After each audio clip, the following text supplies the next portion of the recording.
In an election that could be anyone's ballgame, both campaigns are eyeing the incredibly slim group of voters who remain undecided.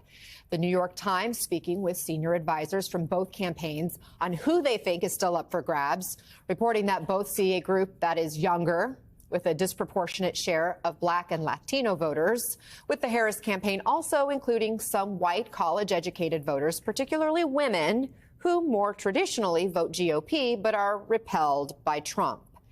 Joining us now, MSNBC political analyst Maria Hinojosa, Pulitzer Prize-winning journalist and founder of Futuro Media, and Jeff Mason, White House correspondent for Reuters.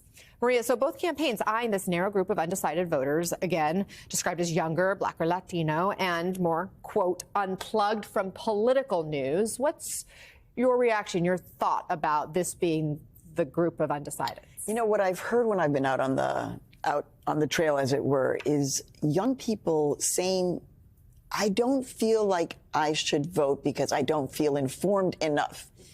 And I'm like, but you have issues that you care about, right? Yes, but I'm not sure that I'm informed enough. And I'm like... And what are they doing to get informed? And then they're just like, I don't want to know anything because everything feels so confusing and so overwhelming, et cetera. But what I try to tell them is, trust your gut. You know right from wrong, but don't feel like you shouldn't go to the polls because you yourself feel that you're not educated enough. Spend some time getting educated, but you must vote for sure.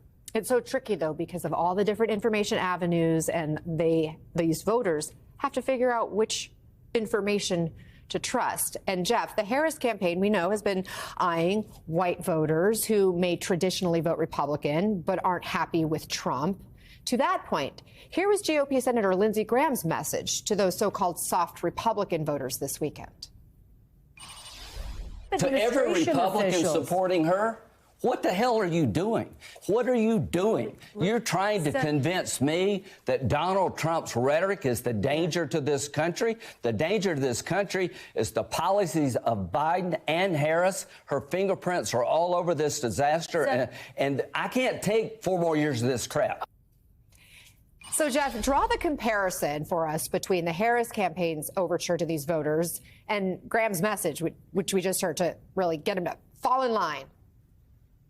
Well, fall in line indeed. I mean, I think both parties would like their bases to fall in line, and the fear that you're seeing come out of Senator Graham's mouth there, and either fear or consternation, is that perhaps the Harris folks are picking up some of those voters on the Republican side that they need, and that would potentially be a concern. The general race right now is so tight that both the Trump campaign and the Harris campaign are trying not only to get their bases out, but to pick up those voters that you were just talking about. And the other side doesn't want to lose theirs in both cases. So it's a mad dash, and it's a real battle for the voters who are still planning on going to the polls, who are undecided, and for those that aren't sure if they're going to go at all. And Maria, I want to circle back to just this idea of the multiple sources of information coming at voters right now. The Times has been digging into the Harris campaign strategy to reach some of these undecideds, particularly those that aren't plugged into news media, per se, reporting that the Harris campaign has used its polls to figure out which moments had helped change minds. One example, during Ms. Harris's appearances on The View and with Mr. Stern, Howard Stern, where she announced a plan to extend Medicare coverage for at-home care for seniors. Of the more than 100 clips during her media blitz that were tested for their effectiveness at increasing her support, that proposal ranked at the top, a campaign official said. Why that particular issue, do you think? And is this reaching out to undecideds using targeted policy effective? So I've recently actually been doing some reporting about mis and disinformation aimed in Spanish to specifically Latino and Latina voters. And a lot of this is coming through YouTube. So I think that it's smart to go beyond what might be perceived as the normal political avenues to communicate with folks. The question, Anna, and you know, we're thinking this, like, who's still undecided? Mm-hmm.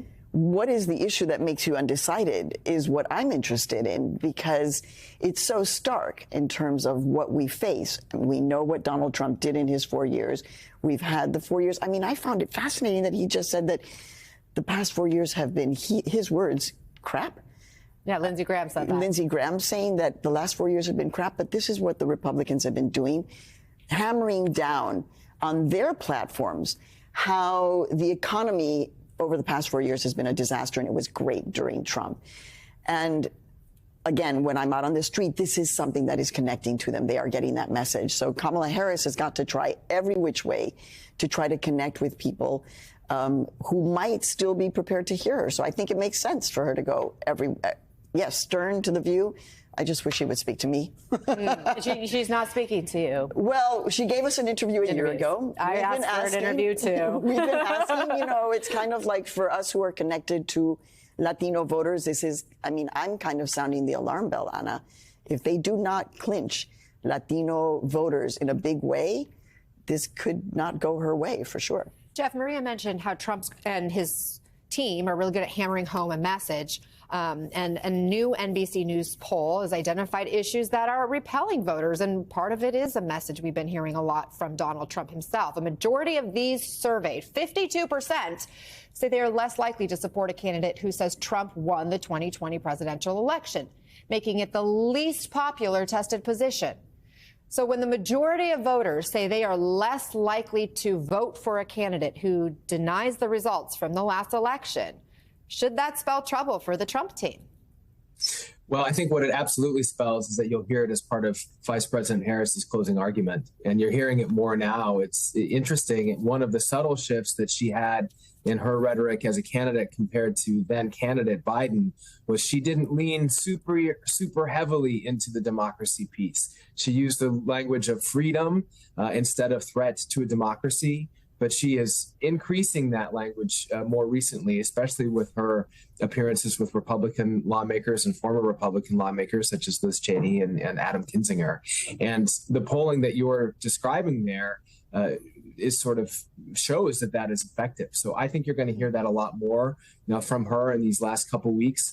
It's certainly something that worked well in the midterms as well. When President Biden was making a speech about democracy just a couple weeks before the midterm elections, there were some Democrats who went out and said this is a mistake.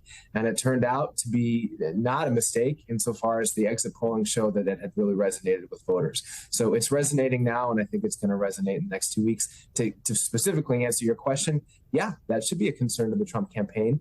But both sides have concerns, and this is one that the Harris team is going to exploit.